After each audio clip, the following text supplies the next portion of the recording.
এখানে এই মুহূর্তে যারা বাড়ির ভেতরে প্রবেশ করেছেন তারা কিন্তু বাড়ির ভেতরের বিভিন্ন জিনিসপত্র যেগুলো রয়েছে সেই জিনিসপত্রগুলো কিন্তু ভাঙচুর করেছেন, যেটা আমরা সরাসরি আপনাদেরকে কিন্তু দেখানোর চেষ্টা করছি। এখানে বিভিন্ন ধরনের জিনিসপত্র রয়েছে, যে জিনিসপত্রগুলো কিন্তু এখানে ভাঙচুর করা হয়েছে। মূলত ওসমান হাদির মৃত্যুর ঠিক পরপরই কিন্তু এই ঘটনাগুলো ঘটছে এবং ঘরের ভেতরে যেই প্রবেশ পথ, সেই প্রবেশ পথে এই ঘরটি কিন্তু আসলে বহুতল একটি ভবন এবং এই বহুতল একটি ভবনের ভেতরে এই মুহূর্তে কিন্তু আমরা যেটা দেখতে পাচ্ছি যে ওসমান হাদির মৃত্যুর ঘটনায় কিন্তু আসলে সকলেই কিন্তু খুবই ক্ষিপ্ত এবং ওসমান হাদির যে মৃত্যুর ঘটনা, সেই মৃত্যুর ঘটনায় আসলে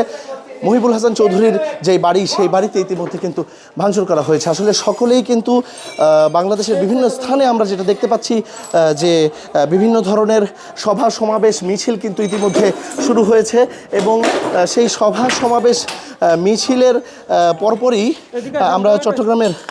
2 নম্বর গেট থেকে আমরা এই মুহূর্তে চট্টগ্রামের 2 নম্বর গেট থেকে শুরু করে মহিবুল হাসান চৌধুরীর বাড়ির দিকে কিছু সংখ্যক ছাত্র জনতা চলে আসে এবং বাকিরা সকলেই কিন্তু তারা সকলে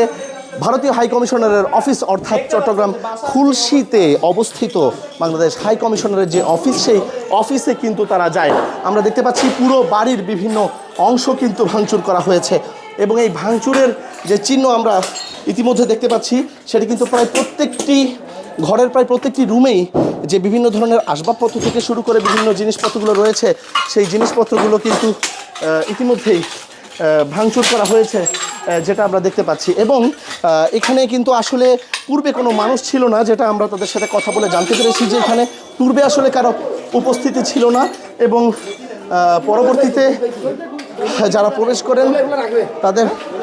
সকলের কিন্তু একটি ভাঙচুর করার যে ব্যাপারটা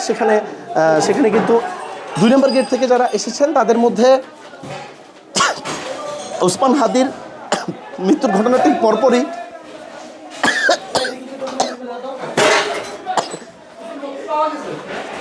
তারা সকলে এখানে এসেছেন এবং ভাঙচুর করছেন। আমরা এই ঘরের ভেতরে বিভিন্ন আসবাবপত্রের পাশাপাশি সাবেক মেয়র মোহাম্মদ মহিউদ্দিনের ছবি এবং বিভিন্ন বই, বিভিন্ন নথি, বিভিন্ন কাগজপত্র কিন্তু আমরা দেখতে পাচ্ছি এবং এখানে কিছু সিডি দেখা যাচ্ছে এবং বিভিন্ন ধরনের চেক বই থেকে শুরু করে অনেক কিছুই কিন্তু আসলে এখানে দেখতে পাচ্ছি। এই ঘরে আসলে ঘরের বাইরে অগ্নিকাণ্ডের কারণে পুরো ঘর কিন্তু আসলে ধোঁয়াচ্ছন্ন হয়ে গেছে এবং ঘরের ভেতরে এই মুহূর্তে নিঃশ্বাস নেওয়াটাও কিন্তু অনেক কষ্টকর হয়ে গেছে। আমরা তার ঘরের ভেতর যে ড্রয়িং রুম, সেই ড্রয়িং রুমের ভেতরের অবস্থা এখন দেখছি যে ভাঙচুরের কারণে এবং অগ্নিকাণ্ডের কারণে এখানে কিন্তু আসলে দাঁড়িয়ে থাকাও অনেকটা কষ্টকর হয়ে যাচ্ছে। এই ঘরটি মূলত একটি বহুতল ভবন এবং এই বহুতল ভবনটির বিভিন্ন তলাতেই কিন্তু আসলে অগ্নিসংযোগ করা হয়েছে। ঘরের ঠিক সামনের অংশটি এই মুহূর্তে এখান থেকে দেখা যাচ্ছে যে অংশতে অগ্নিকাণ্ডের ঘটনাটি ঘটেছে। একটি মোটরসাইকেলে আসলে মূলত আগুন দেওয়া হয়েছে। এর পাশাপাশি যেই কাচের যেই বিভিন্ন ধরনের প্রকারিসগুলো রয়েছে, বিভিন্ন আসবাবপত্রগুলো রয়েছে, সেগুলোরও কিন্তু ভাঙচুরের দৃশ্য ইতিমধ্যে আপনাদেরকে আমরা দেখানোর চেষ্টা করছি। মূলত হাদির মৃত্যুর ঠিক পরপরই ক্ষিপ্ত ছাত্র জনতা চট্টগ্রাম 2 নম্বর গেট থেকে ভারতীয় হাই কমিশন ঘেরাও থেকে শুরু করে মহিবুল হাসান চৌধুরীর ঘর ভাঙচুর ইত্যাদি যেই কার্যক্রম, সেই কার্যক্রম কিন্তু আমরা এই মুহূর্তে এখানে দেখতে পাচ্ছি।